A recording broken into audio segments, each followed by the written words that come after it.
എല്ലാവർക്കും നമസ്കാരം. IFPHന്റെ 1573 ദിവസത്തെ പരിപാടിയിലേക്ക് സ്വാഗതം. ആദ്യമായിട്ട് ഈശ്വര പ്രാർത്ഥനയ്ക്കായിട്ട് കുമാരി ദേവബാലെ ക്ഷണിക്കുകയാണ്.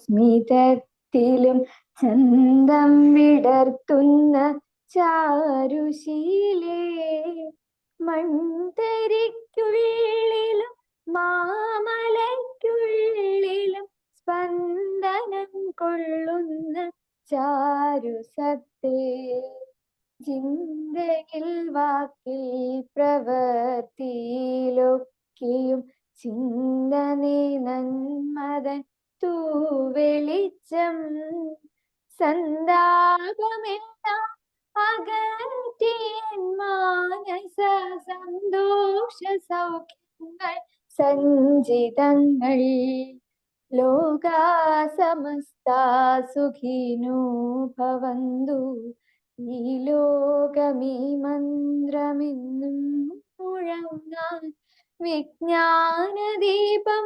നിറകതിർത്തൂകുമെൻ കാരുണ്യ സിന്ധോ നമിക്കുന്നു ഞങ്ങൾ, കാരുണ്യ സിന്ധോ നമിക്കുന്നു ഞങ്ങൾ. നന്ദി. നമ്മുടെ ഇന്നത്തെ ദിവസം അന്താരാഷ്ട്ര ധ്യാന ദിനമാണ്. അതോടനുബന്ധിച്ചുള്ള പ്രത്യേക പരിപാടിയാണ്. ഈ പരിപാടിയുടെ ഔപചാരികമായ ഉദ്ഘാടനം നിർവഹിക്കുന്നത് സ്വാമി ഗുരുരത്നം ജ്ഞാന തപസ്വിയാണ്. ശാന്തിഗിരി ആശ്രമത്തിന്റെ ജനറൽ മാനേജറാണ്, മഠാധിപതിയാണ്. ഷാജി കുട്ടിയ ഡോക്ടറെ സ്വാമി ജോയിൻ ചെയ്തിട്ടുണ്ടോ? ഡോക്ടർ അൺമ്യൂട്ട് ചെയ്യൂ. സ്വാമിജിനെ സെക്രട്ടറിനെ കുറച്ചു മുമ്പ് വിളിച്ചിരുന്ന സമയത്ത് ജോയിൻ ചെയ്തു എന്ന് പറഞ്ഞതാണല്ലോ. ഏത് ഫോണിലാണ്? വേറൊരു ഫോണിൽ ഇപ്പൊ കണ്ടായിരുന്ന ഇതാണ് റെഡ്മി പ്രോ. ഞാൻ ഒന്നുകൂടെ വിളിച്ചു നോക്കാം.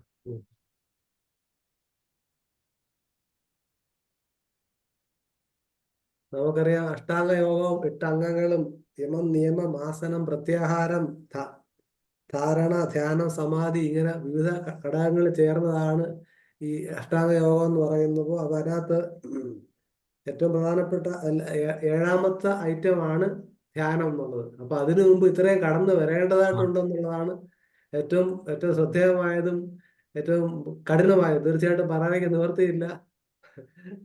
സാറ് ഇപ്പം അൺമ്യൂട്ട് ആയിട്ടുണ്ട്. സാറിന് വേണമെങ്കിൽ ഒരു ആശംസ പറയാൻ വിളിക്കാൻ വരുന്നവരെ. സാറിനെ ഇടയ്ക്ക് വെച്ച് വിളിച്ചപ്പോ സാറിന്റെ ഫോൺ അൺമ്യൂട്ട് ആക്കാൻ പറ്റുന്നില്ലായിരുന്നു. ഇപ്പൊ എന്ത് കുഴപ്പമുണ്ട് നെറ്റ്വർക്ക് എല്ലാം. ഇപ്പൊ ശരിയായി. എന്റെ കയ്യില് ചുണ്ടുവരലും തേഞ്ഞല്ലാതെ അത് അൺമ്യൂട്ട് ആവുന്നില്ല. അത് നെറ്റിന്റെ പ്രോബ്ലമാണ് സാർ, അതാണ് കാര്യം. നെറ്റിന്റെ പ്രോബ്ലമാണ്. എല്ലാം നീയെ നെറ്റ് എന്ന് പറയേണ്ടി വരും. നമുക്ക് നെറ്റ് വാങ്ങേണ്ടി വരും കേട്ടോ. ചാല പതാറിയുന്നോ ഒരിടന്ന് വാങ്ങേണ്ടി വരും വലിയ നെറ്റ്. അല്ല, ഈ നെറ്റ് കൊണ്ടിന് കാര്യം ഉണ്ടാവുന്നില്ല. ഉദ്ഘാടനം ജോയിൻ ചെയ്യാൻ താമസമുണ്ടെങ്കിൽ നമുക്ക് പരിപാടി തുടങ്ങാം. ജോയിൻ ചെയ്യുമ്പോ സാർ ഒരു ആശംസ പറയാം. സാറേ, ഇന്നത്തെ ദിനത്തിന്റെ ഒരു മിനിറ്റ് എന്ത് പ്രത്യേകത ഉണ്ടോ? ഡോക്ടർ എന്താ പറയുന്നത്? ഡോക്ടർ അൺമ്യൂട്ട് ചെയ്യും. ഷാജി കുട്ടിയ ഡോക്ടർ അൺമ്യൂട്ട് ചെയ്യും. സ്വാമിജിയുടെ ആശ്രമത്തിൽ അവിടെ ഒരു റൗണ്ട്സ് എന്തോ നടന്നുകൊണ്ടിരിക്കുകയാണ്. ഞാനിപ്പോ തന്നെ പുള്ളി ജോയിൻ ചെയ്യാന്ന് പറഞ്ഞിട്ടുണ്ട്. ശരി. അപ്പൊ നമുക്ക് പ്രോഗ്രാം തുടങ്ങിയാലോ? തുടങ്ങി. അതെ, ശ്രീ അൻവർ സാബിനെ ക്ഷണിക്കുകയാണ്.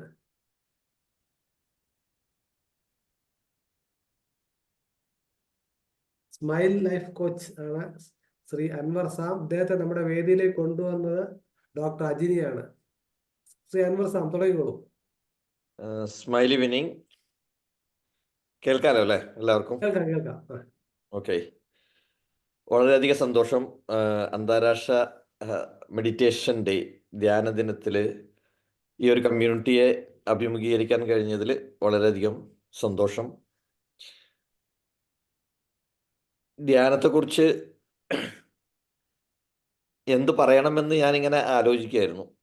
ഈ ഒരു സെഷനിൽ എന്താണ് പറയേണ്ടത്? ഒരുപാട് വിജ്ഞാനം നേടിയിട്ടുള്ള, അതുപോലെ തന്നെ ജീവിതത്തിൽ എക്സ്പീരിയൻസ് നേടിയിട്ടുള്ള ഒരുപാട് ആളുകളുടെ മുമ്പിലാണല്ലോ സംസാരിക്കുന്നത്. അപ്പോൾ ഞാൻ ധ്യാനം പഠിക്കുന്നതും അതുപോലെ തന്നെ അത് എക്സ്പീരിയൻസ് ചെയ്യുന്നതും സ്മൈൽ മെഡിറ്റേഷനിലൂടെയാണ്. അതിനു മുമ്പ് പല മെഡിറ്റേഷൻ ചെയ്തിട്ടുണ്ടെങ്കിൽ പോലും എൻ്റെ ജീവിതത്തിലൊരു ട്രാൻസ്ഫോർമേഷൻ വന്നത്, അല്ലെങ്കിൽ ജീവിതത്തിലൊരു വെളിച്ചം വന്നത്, തെളിച്ചം വന്നതൊക്കെ സ്മൈൽ മെഡിറ്റേഷൻ പ്രാക്ടീസ് ചെയ്തതിലൂടെയാണ്. അപ്പോൾ സ്മൈൽ മെഡിറ്റേഷൻ ഒന്ന് ഇൻട്രൊഡ്യൂസ് ചെയ്യാം എന്നുള്ളതാണ് ഞാൻ ഈ ഒരു സെഷനിലൂടെ ഉദ്ദേശിക്കുന്നത്. അപ്പോൾ എനിക്കറിയേണ്ടത് നിങ്ങൾ ഒരു മെഡിറ്റേഷൻ ചെയ്യാനുള്ളൊരു മൂഡിലാണോ എന്നുള്ളത് കൂടി എനിക്കൊന്ന് അറിയണം. അങ്ങനെയാണെങ്കിൽ ഒരു 20 മിനിറ്റ്സ് മെഡിറ്റേഷൻ, അതിൻ്റെ മുമ്പ് ഒരു 10 to 15 മിനിറ്റ്സ് ഞാനതൊന്ന് ഇൻട്രൊഡ്യൂസ് ചെയ്യാം. അതല്ല എങ്കിൽ മെഡിറ്റേഷൻ ഇല്ലാതെ ക്ലാസ് മാത്രമാക്കി കൊണ്ടുപോവാം. അതായിരിക്കും നല്ല. കാരണം പലരും ഈ ആഹാരത്തിലായിരിക്കും ആഹാരത്തിലേക്ക് ആയിരിക്കും. കാര്യങ്ങളുണ്ടാവും.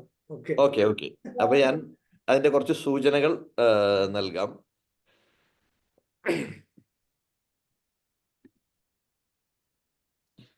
സ്ക്രീൻ ഷെയർ ചെയ്യാലോ അല്ലെ? അതെ, ഷെയർ ചെയ്തു. ഞാൻ തുടങ്ങുന്നതിന് മുമ്പ് സ്വാമിജി എത്തിയാ പറയണേ. തീർച്ചയായിട്ടും. ആ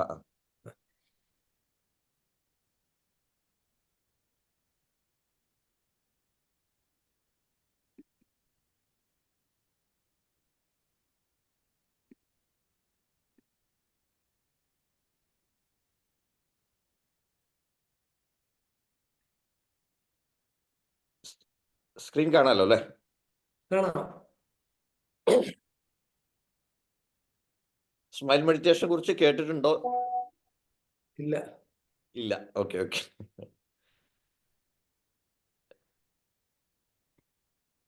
ഓക്കെ ആദ്യം എന്നെ ഒന്ന് ഇൻട്രൊഡ്യൂസ് ചെയ്യാം. ഞാൻ സ്മൈൽ ലൈഫ് കോച്ചാണ്, അതുപോലെ ഓൺട്രപ്രണർ മൈൻഡ് സെറ്റ് കോച്ചാണ്, അതുപോലെ തന്നെ ഒരു ഹീലറാണ്. UK കോംപ്ലിമെൻ്ററി മെഡിക്കൽ അസോസിയേഷനിലെ ഒരു മെമ്പറാണ്. അതുപോലെ തന്നെ ഇൻ്റർനാഷണൽ സുജോക്ക് അസോസിയേഷൻ്റെ ഓതറൈസ്ഡ് ലെക്ചറാണ്. അതുപോലെ തന്നെ NLP, ഹിപ്നോതെറാപ്പി, ഇതിൻ്റെയൊക്കെ പ്രാക്ടീഷണറാണ്.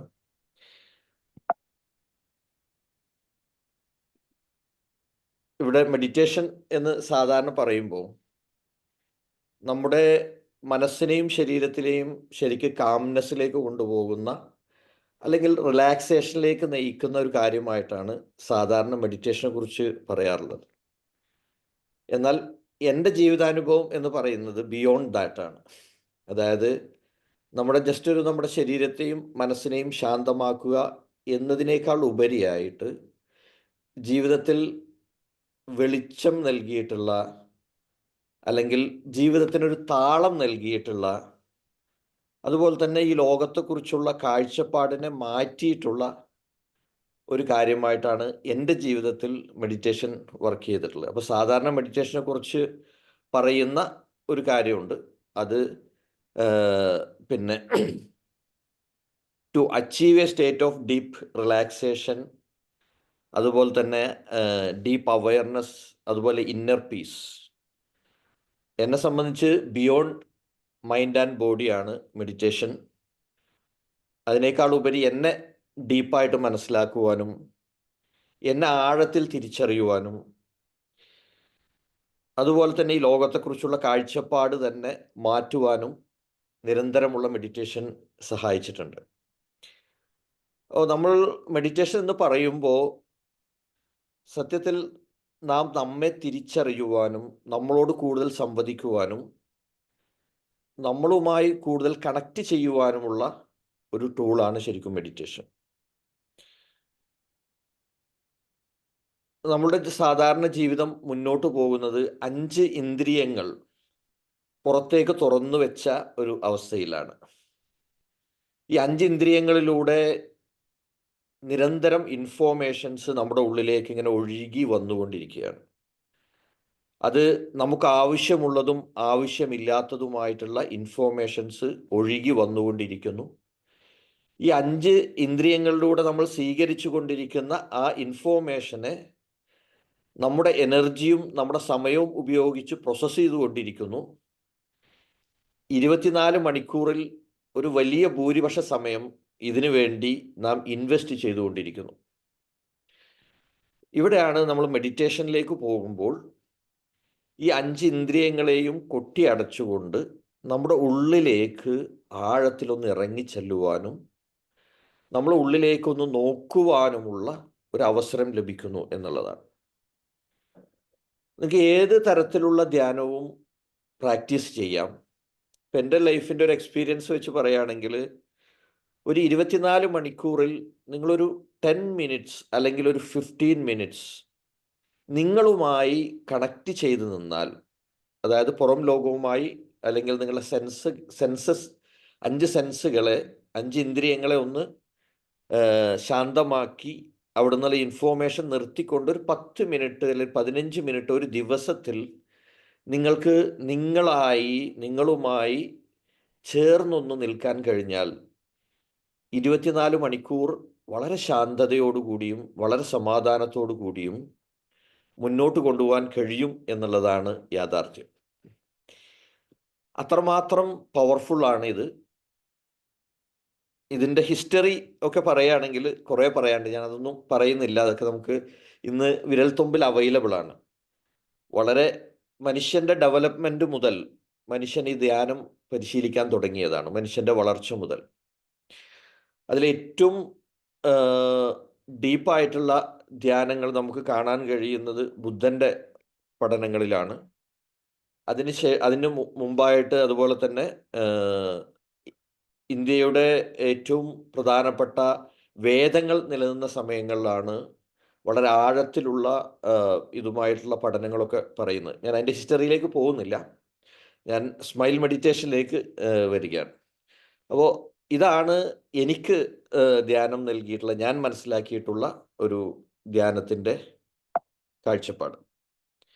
2, സ്മൈൽ മെഡിറ്റേഷൻ എന്ന് പറയുന്നത്, സ്മൈലിനെ അല്ലെങ്കിൽ പുഞ്ചിരിയെ നമുക്ക് കാണാൻ കഴിയും പല ഗ്രന്ഥങ്ങളിലും വളരെ പ്രധാനപ്പെട്ട കാര്യമായും, ചില ഗ്രന്ഥങ്ങളിൽ ഡൊണേഷനായും, ചില ഗ്രന്ഥങ്ങളിൽ നമ്മുടെ നിലനിൽപ്പിന് ആവശ്യം എന്നുള്ള രൂപത്തിലൊക്കെ പ്രതിപാദിച്ചതായിട്ട് നമുക്ക് കാണാൻ കഴിയും. സത്യത്തിൽ സ്മൈൽ എന്ന് പറയുന്നത് നമ്മുടെ ബ്രീത്ത് പോലെ തന്നെ നമ്മെ ഹീൽ ചെയ്യുവാനും റെജുവിനേറ്റ് ചെയ്യുവാനും റിലാക്സേഷനിലേക്ക് കൊണ്ടുപോകാനും കഴിയുന്ന ഏറ്റവും പവർഫുള്ളായിട്ടുള്ള ഒരു ടൂളാണ് സ്മൈൽ എന്ന് പറയുന്നത്.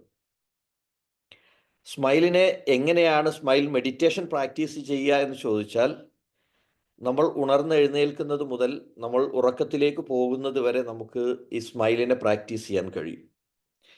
ഇപ്പോൾ നിങ്ങൾ ഡോക്ടേഴ്സാണ് അല്ലെങ്കിൽ ഹോമിയോപ്പതിയെ പ്രൊമോട്ട് ചെയ്യുന്ന ആളുകളാണ് ഈ ഗ്രൂപ്പിലുള്ളതെന്നാണ് ഞാൻ മനസ്സിലാക്കിയിട്ടുള്ളത്. അപ്പോൾ നിങ്ങളുടെ അടുത്തേക്ക് വരുന്ന ക്ലയൻസിനെ, നമ്മുടെ ഭാഷയിൽ പേഷ്യൻസ് എന്ന് പറയാറില്ല, ക്ലയൻസിനെ നിങ്ങൾ പുഞ്ചിരിയോടുകൂടി വരവേൽക്കുകയും പുഞ്ചിരിയോടുകൂടി അവരുടെ ചലഞ്ചസിനെ കേൾക്കുകയും പുഞ്ചിരിയോടുകൂടി അതിനുള്ള സൊല്യൂഷനിലേക്കുള്ള നിർദ്ദേശങ്ങളും അവർക്ക് വേണ്ട കാര്യങ്ങളും നിങ്ങൾ നൽകുകയാണ് എങ്കിൽ 2 ഗുണപരമായ കാര്യങ്ങൾ അവിടെ നടക്കുന്നുണ്ട്. ഒന്ന്, നിങ്ങളുടെ ശരീരവും മനസ്സും എനർജറ്റിക് ആയിട്ടിരിക്കുകയും വളരെ പവർഫുള്ളായിട്ടിരിക്കുകയും വളരെ സഫറിങ്ങോട് വരുന്ന ഒരു ക്ലയൻറ്റിന് നിങ്ങൾക്ക് നല്ല ഒരു എനർജി സമ്മാനിക്കുവാനും കഴിയും. കാരണം ഒരു കമ്മ്യൂണിക്കേഷൻ നടക്കുമ്പോൾ അവിടെ എനർജിയാണ് അങ്ങോട്ടും പാസ് ഔട്ട് ചെയ്യുന്നത്. അപ്പോൾ അതുകൊണ്ട് തന്നെ നല്ലൊരു എനർജി സമ്മാനിച്ചുകൊണ്ട് അവർക്ക് ആ മുറിയിൽ നിന്ന് പുറത്തിറങ്ങുന്നതിന് മുമ്പ് തന്നെ ഹീലിങ്ങിൻ്റെ അല്ലെങ്കിൽ ശാന്തതയുടെ റിലാക്സേഷൻ്റെ ഫീലിങ്ങോടുകൂടി അവർക്ക് പുറത്തേക്ക് പോകാനും കഴിയും. അപ്പോൾ സ്മൈൽ എന്ന് പറയുന്നത് നമുക്ക് ദിവസം മുഴുവൻ എക്സ്പീരിയൻസ് ചെയ്യാൻ പറ്റുന്നൊരു കാര്യമാണ്. നമുക്ക് പുഞ്ചിരിച്ചുകൊണ്ട് ഒരാളോട് ചൂടാകുവാനോ പുഞ്ചിരിച്ചുകൊണ്ട് കരയുവാനോ ഒന്നും കഴിയില്ല എന്നുള്ളതാണ്. അപ്പോൾ നമ്മുടെ ഏറ്റവും ഡിഫിക്കൽട്ട് ടൈമിലൊക്കെ നമ്മുടെ 2 ചുണ്ടുകളെ ഒന്ന് വികസിപ്പിച്ച് നോക്കിക്കഴിഞ്ഞാൽ നിങ്ങളുടെ ബോഡിയിലും മനസ്സിലും ഉണ്ടാകുന്ന മാറ്റങ്ങളെ നിങ്ങൾക്ക് എക്സ്പീരിയൻസ് ചെയ്യാൻ പറ്റും. ഇപ്പം തന്നെ ഒന്ന് വികസിപ്പിച്ച് നോക്കിയേ, ആ പുഞ്ചിരിയെ ഒന്ന് നന്നായി ഒന്ന് വായൊക്കെ തുറന്നൊന്ന് ചിരിച്ചു നോക്കിയേ. ഒന്ന് തിരിച്ച് ഓക്കെ. ഇനി നിങ്ങൾ അതിൻ്റെ കൂടെ ബ്രീത്ത് കൂടെ ശ്രദ്ധിക്കുക. ഒരു മിനിറ്റ്. നിർത്തും.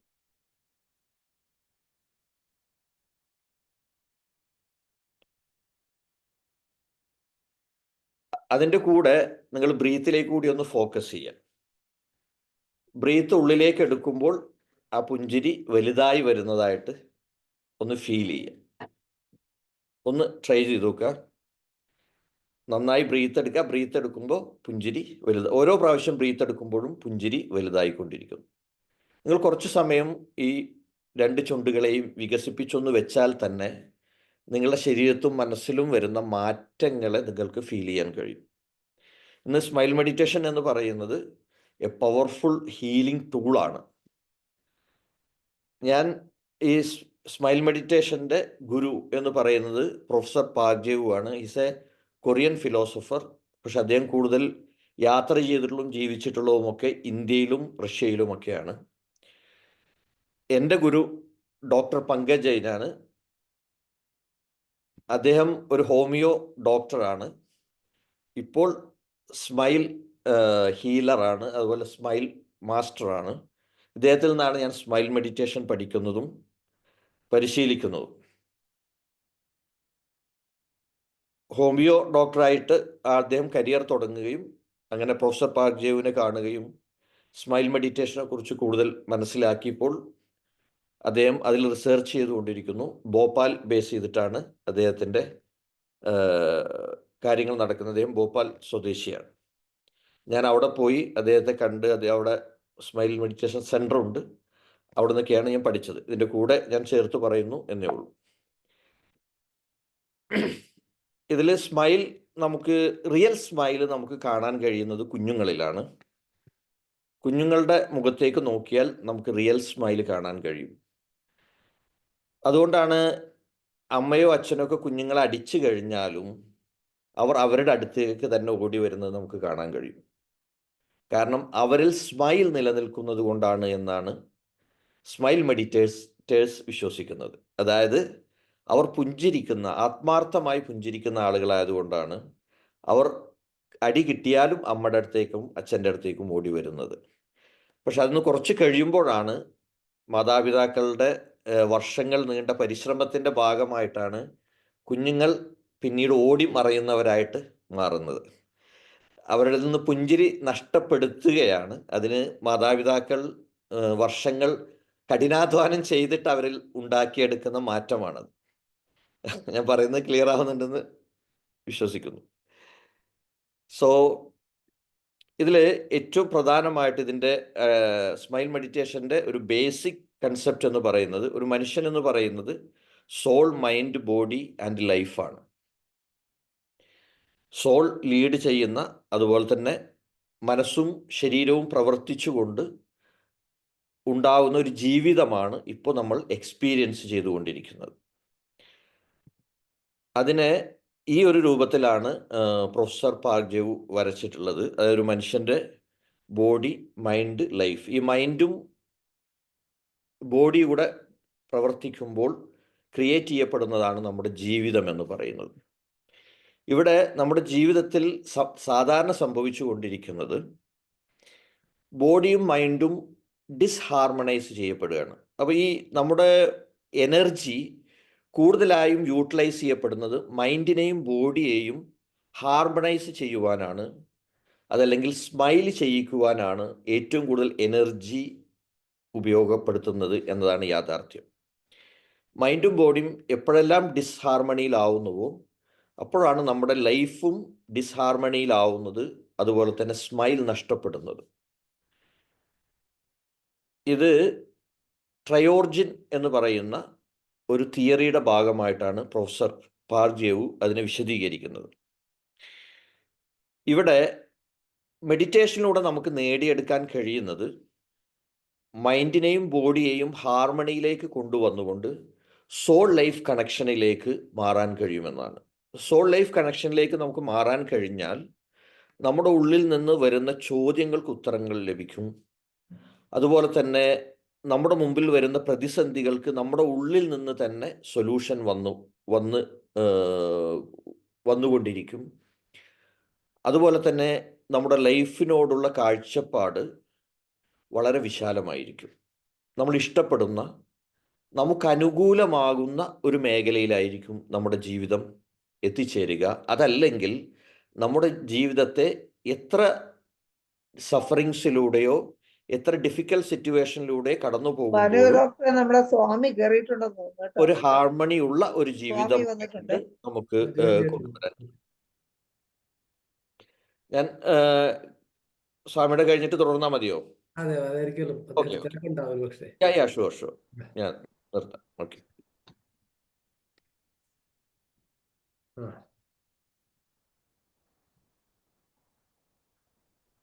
ഡോക്ടറെ അദ്ദേഹത്തെ കോ ഹോസ്റ്റ് ആക്കൂ. കുടിയാൻ ഡോക്ടറാണ് ഹോസ്റ്റ് ഇപ്പോ.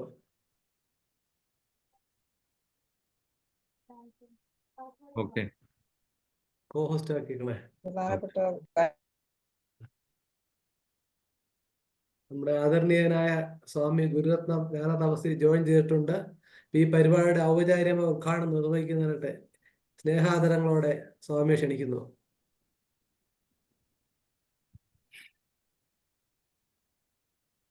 കേൾക്കാമോ? കേൾക്കാം, പറഞ്ഞു, കേൾക്കാം. അങ്ങനെ ഞങ്ങളുടെ ഈ പരിപാടിയുടെ ഔപചാരിക ഉദ്ഘാടനം നിർവഹിക്കുന്നതിനായിട്ട് ആദരവോടെ ക്ഷണിക്കുന്നു. എല്ലാവർക്കും എൻ്റെ വിനീതമായ നമസ്കാരം. ഇവിടെ ഈ പരിപാടിയിൽ പങ്കെടുക്കുവാൻ സാധിച്ചത് എൻ്റെ വലിയ ഭാഗ്യമായി കരുതുന്നു. നേരത്തെ നിശ്ചയിച്ചിരുന്ന ചില പരിപാടികൾ കുറച്ച് താമസിച്ചു പോയതുകൊണ്ടാണ്, ഞാൻ യാത്ര ചെയ്യായിരുന്നു. പരിപാടികൾ താമസിച്ചു പോയതുകൊണ്ടാണ് എനിക്കിതിനകത്ത് കയറാനായിട്ട് ചെറിയ താമസം വന്നത്. അതിന് എല്ലാവരോടുമുള്ള എൻ്റെ ക്ഷമ ഞാൻ ചോദിക്കുന്നു.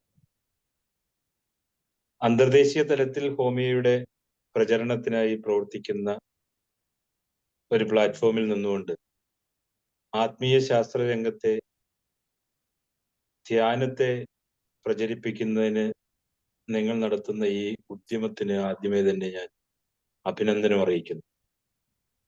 നമ്മൾ ഭാരതീയർക്ക് ധ്യാനത്തെക്കുറിച്ച് ആരും പ്രത്യേകമായി പറഞ്ഞു തരേണ്ടെന്ന ആവശ്യം. ഒരു നിമിഷമെങ്കിലും കണ്ണടച്ച് ധ്യാനിക്കാത്ത വിശ്വാസികളില്ല. അവിശ്വാസികളാണെങ്കിൽ തന്നെയും കോൺസെൻട്രേഷനൊക്കെ ഉൾപ്പെടെ കാര്യങ്ങൾക്ക് വേണ്ടിയിട്ട് ആളുകൾ ഒരു നിമിഷമെങ്കിലും ഏകാഗ്രമായി ഇരിക്കുവാൻ ആഗ്രഹിക്കുന്നവരാണ്. ഏത് വിശ്വാസ പ്രമാണത്തിലായാലും നമുക്ക് ധ്യാനം ഒഴിവാക്കാൻ പറ്റാത്തൊരു കാര്യമാണ്. ഈ കണ്ണടച്ച് ധ്യാനിക്കുന്നവരും കണ്ണ് തുറന്ന് ധ്യാനിക്കുന്നവരും. കണ്ണടച്ചാൽ നമ്മൾ ഉള്ളിലേക്ക് നോക്കുവാൻ കഴിയുമെന്നതിനാലും മനസ്സിന്റെ ധ്യാന രൂപത്തെ പ്രതിഷ്ഠിച്ച് ആ രൂപത്തിലേക്ക് മനസ്സർപ്പിക്കുവാൻ കഴിയുന്ന നിലയിലാണ് പലപ്പോഴും കണ്ണടച്ച് നമ്മൾ ധ്യാനിക്കുമ്പോൾ ഉണ്ടാകുന്ന അനുഭൂതി എന്ന് പറയുന്നത്. ഈ പലപ്പോഴും ധ്യാനം എന്ന് പറയുന്നത് അവാച്യമായ ദൈവികമായ അനുഭവത്തെ കണ്ടെത്തുകയാണ്. ഭാരതീയമായ ഋഷി പാരമ്പര്യത്തിനനുസരിച്ച് അവരുടെ ധ്യാന മൗനങ്ങളിൽ, ആ ആത്മീകങ്ങളിലാണ് ലോകത്തെ മുന്നോട്ട് കൊണ്ടുപോകാനുള്ള പ്രകാശം പ്രതിഫലിച്ചത് എന്ന് പറയപ്പെടുന്നു. ധ്യാനം ഒരിക്കലും ഭാരതീയരുടെ മാത്രം, അല്ലെങ്കിൽ മെഡിറ്റേഷൻ ഒരിക്കലും ഭാരതീയരുടെ മാത്രമാണെന്ന് പറയുവാൻ നമുക്ക് സാധിക്കുകയില്ല. മുനിമാരും ഋഷീശ്വരന്മാരും തപോവാടങ്ങളിൽ പോയിരുന്ന് നിശബ്ദതയെ പുൽകി ധ്യാനിച്ച സമയത്താണ് അലൗകികമായ ഈശ്വര ദർശനങ്ങൾ ഉണ്ടായത്. അത് ആ തരത്തിൽ ഉയർന്നു പോയിരിക്കുന്ന മഹാത്മാക്കളെ സംബന്ധിച്ച്, സാധാരണക്കാരെ സംബന്ധിച്ചിടത്തോളം ഈ ധ്യാനം എന്ന് പറയുന്നത് ഏകാഗ്രമായി ദൈവത്തെക്കുറിച്ച് ചിന്തിക്കുവാൻ, ദൈവവുമായി സംവേദനം നടത്തുവാൻ കഴിയുന്നത് എന്താണോ അതിന് ആണ് പ്രധാനമായിട്ടും ധ്യാനമെന്ന വിവക്ഷ കൊണ്ട് സാധാരണക്കാരായിട്ടുള്ള ആളുകൾ ഉദ്ദേശിക്കുന്നത്. ധ്യാന മന്ദിരങ്ങളിലാണ് പലപ്പോഴും ധ്യാനങ്ങൾ നടത്തുന്നത്. ജീവിതത്തിന്റെ തിരക്ക് പിടിച്ച നിമിഷങ്ങളെ സ്വച്ഛന്തമായി വിട്ട് ശ്വാസനിശ്വാസങ്ങളിലൂടെ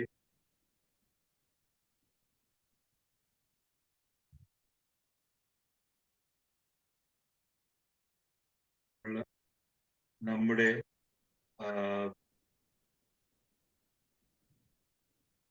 മനസ്സിന്റെയും ആത്മാവിന്റെയും ജീവന്റെയും സന്തുലിതമായ അവസ്ഥയെ ഉത്തേജിപ്പിച്ച് മനസ്സിനെ സന്തോഷമായ അവസ്ഥയിലേക്ക് കൊണ്ടെത്തിക്കുക എന്ന് പറയുന്നതിനെയാണ് പ്രധാനമായിട്ടും ധ്യാനത്തിന്റെ മറ്റൊരു വിഷയം. ധ്യാനത്തെക്കുറിച്ചും അതിന്റെ ഗുണങ്ങളെക്കുറിച്ചും ആളുകൾക്കിടയിൽ അവബോധം വളർത്തുന്നതിനായിട്ടാണ് യുണൈറ്റഡ് നേഷൻസിന്റെ ആഭിമുഖ്യത്തിൽ ഇന്ന് ഐക്യരാഷ്ട്ര ലോക ധ്യാന ദിനമായി ആചരിക്കുന്നത്. ആദ്യമായിട്ടാണ് ഇത്തരമൊരു ദിനാചരണം നടത്തുന്നതെന്ന് എനിക്ക് തോന്നുന്നു. ശാരീരികവും മാനസികവുമായുള്ള ആരോഗ്യത്തിന്റെ ഏറ്റവും ഉയർന്ന നിലവാരം ആസ്വദിക്കുവാനുള്ള എല്ലാവരുടെയും അവകാശത്തെ അനുസ്മരിച്ചുകൊണ്ടാണ് ഈ ദിനം പ്രഖ്യാപിക്കുന്നത്. ഐക്യരാഷ്ട്രസഭയുടെ ആസ്ഥാനത്ത് നടക്കുന്ന പരിപാടികൾക്ക് ഇന്ത്യയാണ് നേതൃത്വം നൽകുന്നതെന്ന് അറിയുവാൻ സാധിക്കും.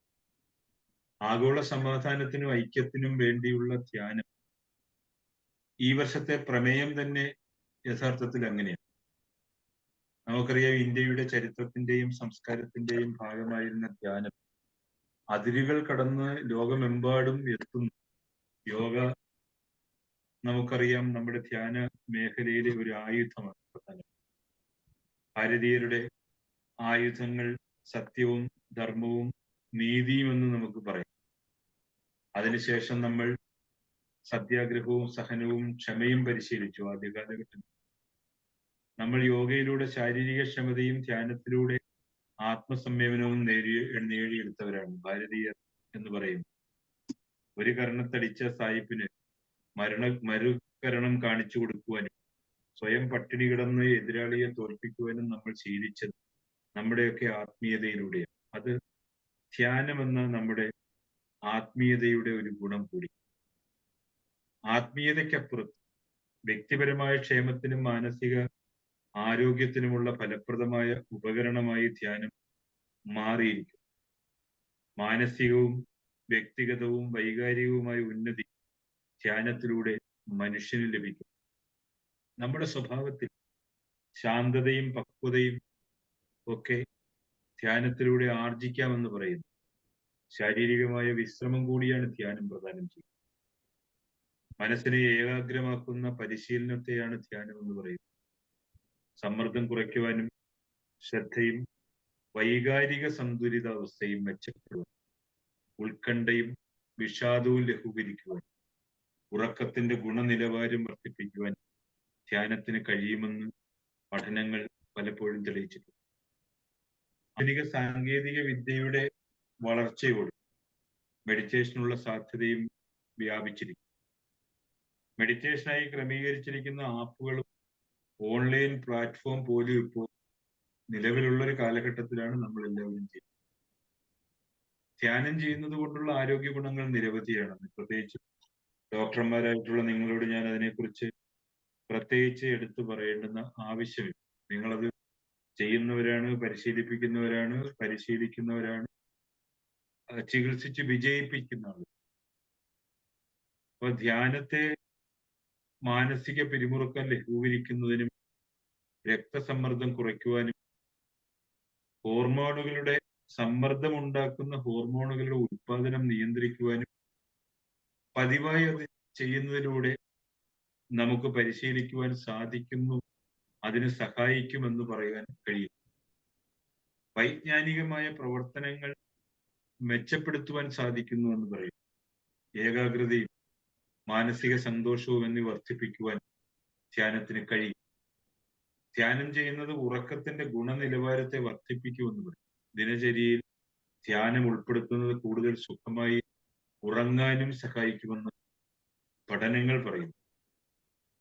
എല്ലാവരും അത് പരിശീലിക്കണമെന്നും എല്ലാ ആരോഗ്യധർമ്മ സിദ്ധാന്തങ്ങളും മനുഷ്യ നന്മയിലേക്കുള്ളതാണ് എങ്കിൽ അതിന്റെ വഴി പ്രായോഗിക തരത്തിൽ അന്താരാഷ്ട്ര രംഗത്ത് വരുന്നതിന്റെ ഗുണം എല്ലാവർക്കും ഉണ്ടാകുക എന്നൊക്കെയാണ് പ്രധാനമായിട്ടും ധ്യാനം പരിശീലിക്കുന്നതിലൂടെ നമ്മൾ പ്രധാനമായിട്ട് ഉദ്ദേശിക്കുന്നത്. ഞങ്ങളൊക്കെ ആശ്രമത്തിൽ താമസിക്കുന്ന ആളുകൾ, സന്യാസിമാരായിട്ടുള്ള ആളുകൾ, അന്തേവാസികളായിട്ടുള്ള ആളുകൾ, നമ്മളുടെ എല്ലാം സ്ഥിരമായ ദിനചര്യകളിൽ എപ്പോഴും ധ്യാനം എന്ന് പറയുന്നത് ഒരു മുഖ്യമായ കർത്തവ്യം. അത് നിയതമായ ചില കമ്പാർട്ട്മെന്റുകളിൽ അല്ലെങ്കിൽ ചട്ടക്കൂടുകളിൽ നമ്മൾ അനുസരിക്കേണ്ടുന്നൊരു കാര്യം. പക്ഷെ അതൊരു പാഷനായിട്ട് ചെയ്യുവാനായിട്ട് ചിലപ്പോൾ എല്ലാവർക്കും സാധിച്ചെന്ന് വരികയില്ല. ഒരു കാര്യത്തോട് നമുക്ക് പാഷൻ ഉണ്ടാകണമെന്നുണ്ടെങ്കിൽ അതിനോട് നമുക്ക് പ്രതിപത്തിയും അല്ലെങ്കിൽ അതിന്റെ ഗുണഫലങ്ങളെ കുറിച്ച് നമുക്ക് ഉള്ളിൽ കരുതലും ഉണ്ടാകും. പലപ്പോഴും ആളുകൾ ഇങ്ങനെയുള്ള കാര്യങ്ങളെ വളരെ കാഷ്വലായിട്ട് സമീപിക്കുന്നതായിട്ടാണ് എൻ്റെ അനുഭവത്തിൽ എനിക്ക് കാണുവാൻ സാധിക്കുന്നത്. എന്നാൽ തന്നെയും നമ്മുടെ ഭാരതീയമായ മൂല്യവത്തായ, നമ്മുടെ വൈജ്ഞാനികമായ, നമ്മുടെ പൈതൃകപരമായ, നമ്മുടെ പാരമ്പര്യപരമായ കാര്യങ്ങളുടെ അടിസ്ഥാനം തികച്ചും ആത്മീയതയും ദൈവീകവുമാണ് എങ്കിൽ ഈ കാര്യത്തിൽ നമുക്ക് വേണ്ടത്ര ശുഷ്കാന്തി പുലർത്തേണ്ടിയിരിക്കുന്നു എന്നുള്ള ഒരു അവബോധം സൃഷ്ടിക്കലാണ് ഇങ്ങനെയുള്ള ദിനാചരണങ്ങളിലൂടെ നടപ്പാക്കുവാൻ സാധിക്കുന്നത് എന്ന് മനസ്സിലാക്കി. ഒരു ദിനം, ധ്യാനത്തിന്റെ ഒരു ദിനം കൊണ്ട് എല്ലാവരും ധ്യാനത്തെക്കുറിച്ച്, അതിന്റെ നന്മകളെക്കുറിച്ച്, അതിന്റെ പ്രയോജനത്തെക്കുറിച്ച്, അത് മനുഷ്യ ശരീരത്തിലും ആത്മാവിലും ജീവനിലും ഉണ്ടാക്കുന്ന ഗുണങ്ങളെക്കുറിച്ച് ചിലപ്പോൾ ഒരു ദിവസം കൊണ്ട് നമുക്ക് അറിയുവാനോ അല്ലെങ്കിൽ ഉൾക്കൊള്ളുവാനോ സാധിക്കുന്ന കാര്യമില്ല. ഇതൊരു പ്രാക്ടീസാണ്. ആ പ്രാക്ടീസ് ഇപ്പൊ പ്രാർത്ഥനയോടൊപ്പം, ഇപ്പൊ നമ്മളിപ്പോ ആശ്രമത്തിലൊക്കെ പ്രാർത്ഥിച്ചു കഴിയും സങ്കല്പം ചെയ്യണമെന്ന് പറയാം. ഈ സങ്കല്പം എന്ന് പറയുന്നത് നമ്മൾ പണ്ട് ഈ ഭൂമി ഉരുണ്ടതാണ്, അതിന്റെ ഉള്ളിൽ അടിയിൽ ഒരു ഗ്ലോബ് ഉണ്ട്, ആ ഗ്ലോബ് ഒരു സങ്കല്പമാണ്, അത് ഇല്ലാത്ത കാര്യമാണ്. പക്ഷെ അത് ഉള്ളതുപോലെ. അപ്പൊ ഈ പ്രാർത്ഥന കഴിഞ്ഞിട്ട് സങ്കല്പം ചെയ്യണമെന്ന് പറയുമ്പോൾ ഇല്ലാത്ത ഒന്നിനെ ഉള്ളതായി സങ്കല്പിച്ച് അത് നമ്മുടെ കുടുംബത്തിനും നമുക്കും നാടിനുമൊക്കെ നന്മയായി വരണം. അതാണ് പലപ്പോഴും സങ്കല്പത്തിലൂടെ സംഭവിക്കുന്നത്. ഇല്ലാത്തൊരു കാര്യം ഉണ്ട് എന്ന് സങ്കല്പിക്കും. ധ്യാനം എന്ന് പറയുന്നത് അവാച്യമായ ദൈവിക അനുഭൂതി അത് ഉണ്ട് എന്ന് വിശ്വസിച്ചുകൊണ്ട് നമ്മൾ പ്രാർത്ഥിക്കുകയാണ്. ലോകത്ത് എല്ലാത്തിൽ നിന്നും മാറി എന്താ പറയാ, സ്ഥാപന ജംഗമ വസ്തുക്കളുടെ പദാർത്ഥ ലോകത്തു നിന്നും ഒരു കേന്ദ്രീകൃതമായ ഒരു ബിന്ദുവിലേക്ക് നമ്മുടെ മനസ്സ്, നമ്മുടെ ചിന്തകളും അർപ്പിച്ച് ഏകാഗ്രമായി ഇരിക്കുമ്പോൾ അവിടെ മനുഷ്യന് ആത്മീയമായ അനുഭൂതി ഉണ്ടാകും. ഇതിന്റെ ഒരു പ്രാക്ടീസാണ് എങ്കിൽ സന്യാസിമാരായിട്ടുള്ള അല്ലെങ്കിൽ നമ്മുടെ പൂർവ്വ പിതാമഹന്മാരായിട്ടുള്ള ആളുകൾ അവരൊക്കെ ധ്യാനം ചെയ്തുകൊണ്ടാണ് ലോകത്ത് പ്രവർത്തിച്ചതെന്ന്. നമ്മൾ പ്രാക്ടീസിലൂടെ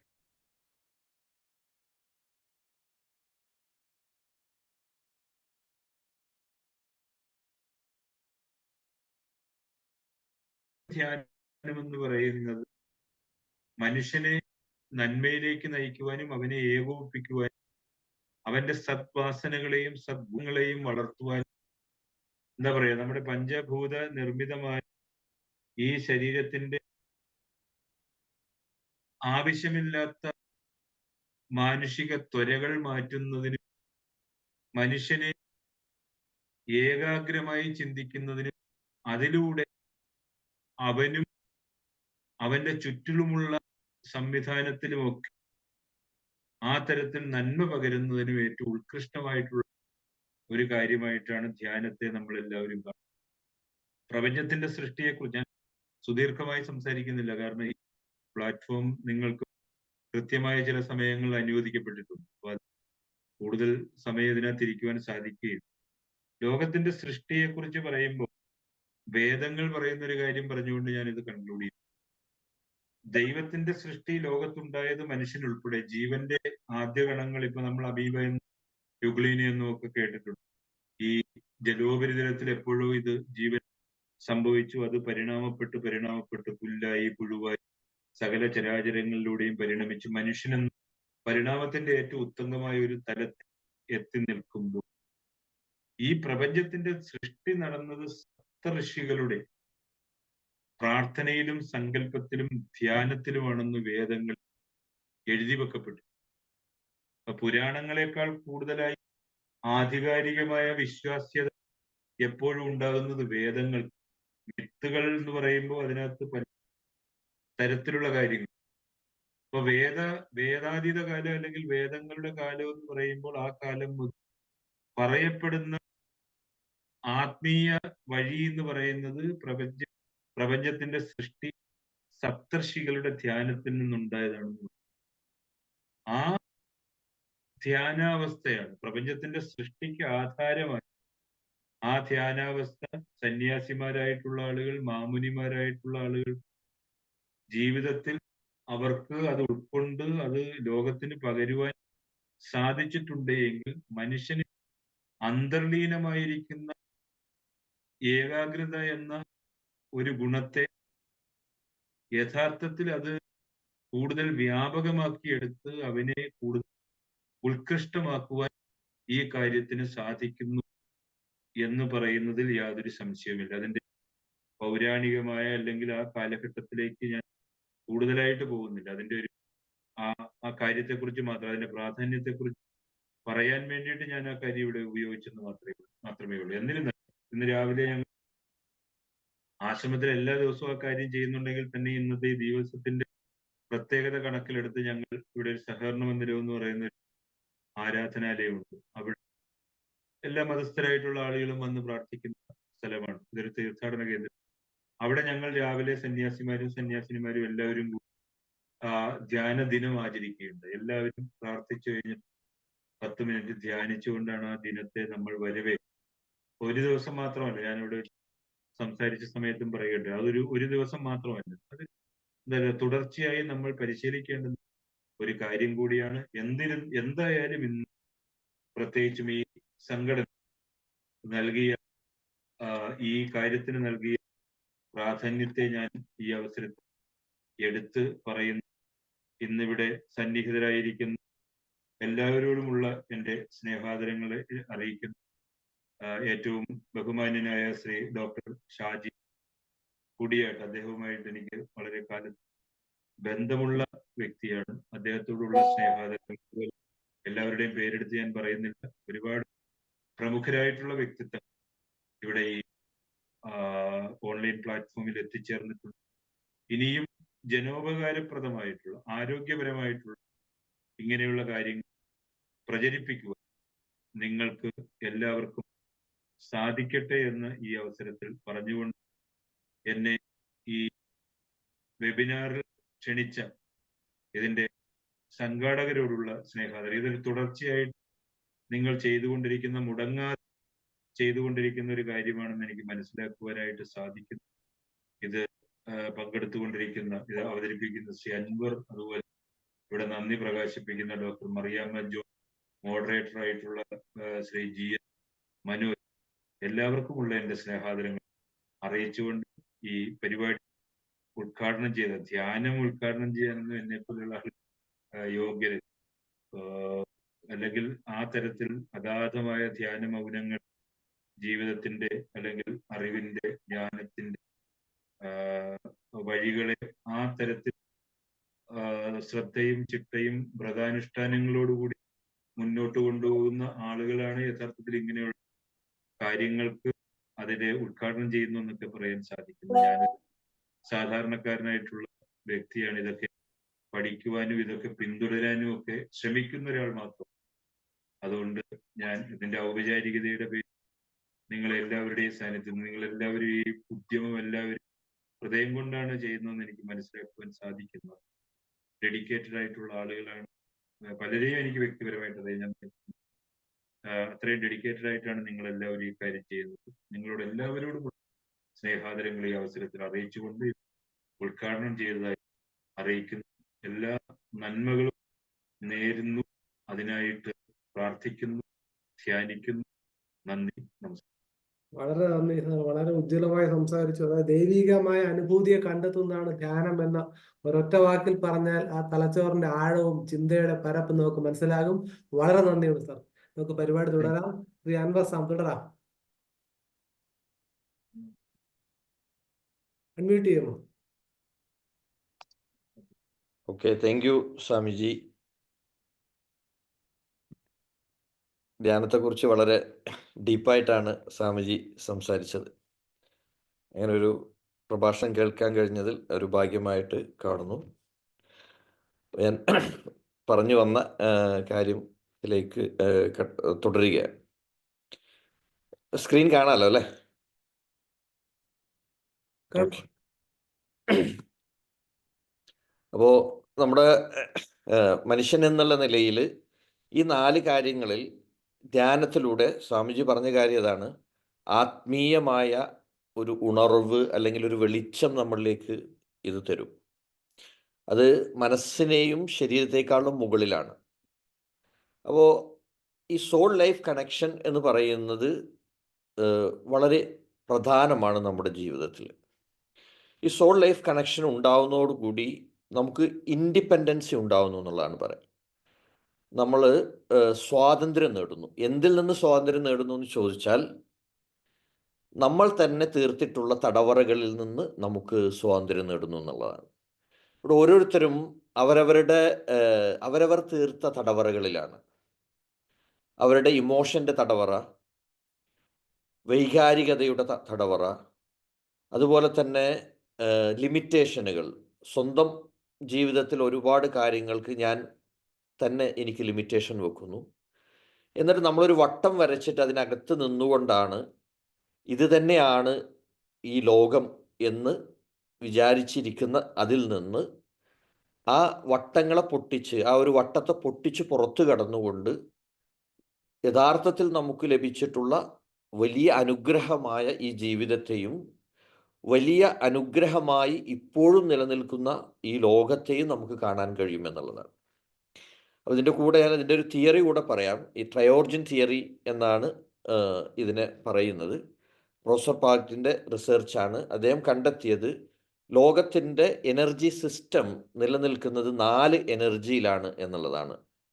ഒന്ന് ഹോമോ എന്ന് പറയും. ഹോമോ എന്ന് പറഞ്ഞാൽ മാറാൻ കഴിയാത്ത അല്ലെങ്കിൽ മാറുന്നതിന് തടസ്സം നിൽക്കുന്ന ഒരു എനർജിയാണ് ഹോമോ. ഹെട്രോ എന്ന് പറഞ്ഞു കഴിഞ്ഞാൽ മാറ്റത്തിന് വേണ്ടി നിലനിൽക്കുന്ന എനർജിയാണ്. അതുപോലെ ന്യൂട്രോ എന്ന് പറയുന്നത് ഹാർമണി ആണ്.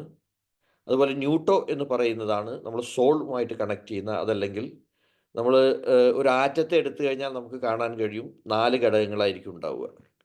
ഇത് ലോകത്തെ ഏത് സിസ്റ്റത്തെ എടുത്തു കഴിഞ്ഞാലും, കാലാവസ്ഥ എടുത്തു കഴിഞ്ഞാൽ, ദിശ എടുത്തു കഴിഞ്ഞാൽ, ലോകത്തിലെ ഏത് കാര്യങ്ങൾ എടുത്തു കഴിഞ്ഞാലും ഈ 4 എനർജിയിലേക്ക് നമുക്ക് ക്ലാസിഫൈ ചെയ്യുവാനും, ഇത് മാത്രമല്ല നമ്മൾ മൂലകങ്ങളെ, ഗണിതത്തെ തുടങ്ങി ലോകത്തുള്ള എല്ലാ കാര്യങ്ങളെയും ഈ 4 ഘടകങ്ങളിലേക്ക്, 4 എനർജിയിലേക്ക് നമുക്ക് ക്ലാസിഫൈ ചെയ്യുവാനും അതിനെക്കുറിച്ച് ദീർഘമായി പഠിക്കുവാനൊക്കെ നമുക്ക് കഴിയും. അപ്പോൾ ഞാനിതിൻ്റെ ചെറിയ ഒരു സൂചന മാത്രം നൽകുകയാണ്. ട്രയോർജിൻ തിയറി എന്നാണ് ഇതിന് പറയുന്നത്. അപ്പോൾ ഇവിടെയും ഇതാണ് ഈ ന്യൂട്രോ കണക്ഷൻ ഉണ്ടാവുക, ലൈഫ് സോൾ കണക്ഷൻ ഉണ്ടാവുക എന്നുള്ളത്. സോൾ എന്ന് പറഞ്ഞു കഴിഞ്ഞാൽ വളരെ നമുക്ക് സാധാരണക്കാരായി നമുക്ക് മനസ്സിലാക്കാൻ പറ്റുന്നത് പറയുകയാണെങ്കിൽ റിയൽ ആയിട്ടുള്ള നമ്മൾ എപ്പോഴാണോ നമ്മുടെ ശരീരത്തിൽ നിന്ന് അല്ലെങ്കിൽ ശരീരം ഇനാക്റ്റീവ് ആവുന്നത്, അപ്പോഴാണ് സോളും നമ്മളെ ലൈഫും ആയിട്ടുള്ള കണക്ഷൻ പോകുന്നത്. അപ്പോഴാണ് നമ്മൾ ഈ ലോകത്തോട് വിട പറയുന്നത്. അങ്ങനെ ഒരു നമ്മുടെ ഐഡൻറ്റിറ്റിയെ മനസ്സിലാക്കാൻ പറ്റുന്ന ഒരു കാര്യമായിട്ട് സോളിനെ കണ്ടാൽ മതി. സോളിൻ്റെ മറ്റൊരു പ്രത്യേകത എന്ന് പറയുന്നത് soul is connected with universal system, അല്ലെങ്കിൽ ഗോഡ്, അല്ലെങ്കിൽ ക്രിയേറ്റർ എന്നും കൂടി നമുക്ക് പറയാൻ കഴിയും. അപ്പോൾ സ്വാഭാവികമായിട്ടും നമ്മളുമായി വളരെ ആഴത്തിൽ കണക്റ്റഡ് ആണ് എങ്കിൽ നമുക്ക് നമ്മുടെ ജീവിതത്തിൽ വരുന്ന ചോദ്യങ്ങൾക്ക് നമ്മുടെ ഉള്ളിൽ നിന്ന് തന്നെ നമുക്ക് ഉത്തരങ്ങൾ ലഭിച്ചു തുടങ്ങും എന്നുള്ളതാണ്. ധ്യാനത്തിലൂടെയാണ് നമുക്കിത് നേടിയെടുക്കാൻ പറ്റുന്ന ഏറ്റവും, നിങ്ങൾ പ്രാക്ടീസ് ചെയ്തു കഴിഞ്ഞാൽ നിങ്ങൾക്ക് വളരെ നന്നായി നേടിയെടുക്കാൻ പറ്റുന്ന ഒരു കഴിവാണിത്. അപ്പോൾ ഇങ്ങനെ നമുക്ക് ലഭിച്ചു തുടങ്ങിക്കഴിഞ്ഞാൽ നമ്മുടെ ലൈഫ് തന്നെ ഈസി ആവും.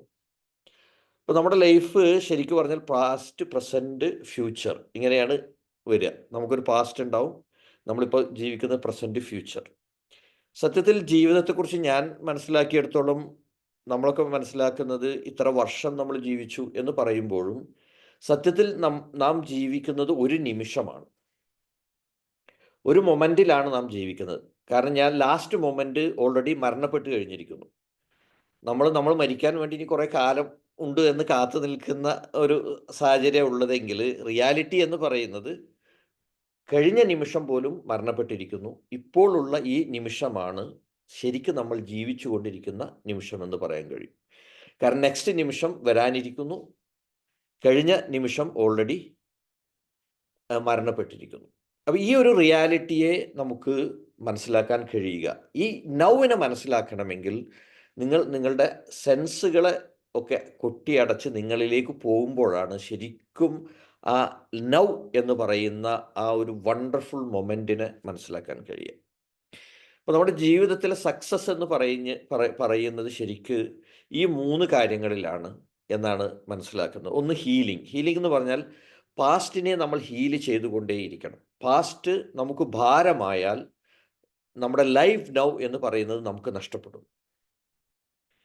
ഫ്യൂച്ചർ നമുക്ക് ഭാരമായാൽ നമ്മുടെ ലൈഫ് നൗ എന്ന് പറയുന്നത് നമുക്ക് നഷ്ടപ്പെടുന്നു.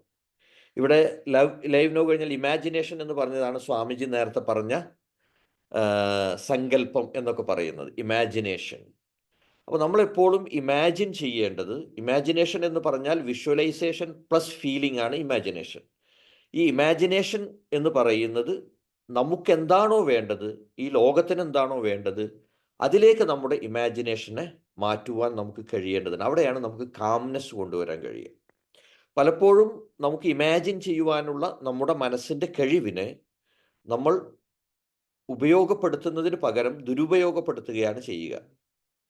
ഇത് കുറച്ചുകൂടെ ഡീപ്പ് സബ്ജക്റ്റാണ്, ഞാൻ പെട്ടെന്ന് പറഞ്ഞു പോവുകയാണ്. അതായത് നമുക്ക് ഏത് കാര്യവും ഇമാജിൻ ചെയ്യുവാനുള്ള പവറുണ്ട്. ഇവിടെ നമുക്ക് നല്ല കാര്യങ്ങളെ ഇമാജിൻ ചെയ്യാൻ കഴിയുക. എൻ്റെ ജീവിതത്തിൽ എന്താണോ വേണ്ടത് അതിനെ ഇമാജിൻ ചെയ്യാൻ കഴിയുക. ഈ ലോകത്തിന് എന്താണോ വേണ്ടത് അതിനെ ഇമാജിൻ ചെയ്യാൻ കഴിയുക. നിങ്ങൾ ധ്യാനാവസ്ഥയിലേക്ക് പോകുമ്പോൾ ഈ ലൈവ് നൗവിനെ നിങ്ങൾക്ക് മനസ്സിലാക്കാൻ കഴിയുമ്പോൾ നിങ്ങളുടെ ഇമാജിനേഷൻ ഓട്ടോമാറ്റിക്കലായിട്ട് നിങ്ങൾക്ക് അനുകൂലമായി മാറിക്കൊണ്ടിരിക്കും. നിങ്ങൾക്ക് അനുകൂലമായ ഒരു ഇമാജിനേഷനിലേക്ക് വരാൻ കഴിയും. എപ്പോഴാണ് നമുക്ക് എതിരായിട്ടുള്ള ഒരു ഇമാജിനേഷനിലേക്ക് നമ്മൾ പോവുക എന്ന് ചോദിച്ചാൽ, ഹീലിംഗ് കൃത്യമായി നടക്കാതിരിക്കുകയും ലൈവ് നൗവിനെ റിയലൈസ് ചെയ്യാതിരിക്കുകയും ചെയ്യുമ്പോഴാണ് നമ്മുടെ ഇമാജിനേഷൻ എപ്പോഴും നമുക്കെതിരായിട്ട് വരിക. നമ്മുടെ ജീവിതത്തിൽ സംഭവിച്ചു കൊണ്ടിരിക്കുന്ന സാഹചര്യങ്ങളും സന്ദർഭങ്ങളും നമ്മെ ഇൻഫ്ലുവൻസ് ചെയ്യുന്നത് പോസിറ്റീവായിട്ടുള്ള ഒരു രൂപത്തിലാണ് എങ്കിൽ നമ്മുടെ ഇമാജിനേഷൻ എപ്പോഴും പോസിറ്റീവായിരിക്കും. അപ്പോൾ അത് കുറച്ചുകൂടി വലിയ സബ്ജക്റ്റാണ്. ഞാൻ അതിലേക്ക് ഡീപ്പായിട്ട് പോകാൻ സമയമില്ലാത്തതുകൊണ്ട് ഞാൻ അടുത്തതിലേക്ക് പോവുകയാണ്. അടുത്തത് റിയലൈസ് ചെയ്യുന്ന ഒരു സാധനം, ഈ ലോകം എന്ന് പറയുന്നത് ഒരു വണ്ടർഫുൾ ആയിട്ടുള്ള ലോകമാണ്. ഈ ലോകം വളരെ സിസ്റ്റമാറ്റിക്കായും ഓർഡർലി ആയിട്ട് വർക്ക് ചെയ്യുന്നു. ഈ ഓർഡേഴ്സ് എല്ലാം കൃത്യമായിട്ട് കണക്റ്റഡ് ആണ്.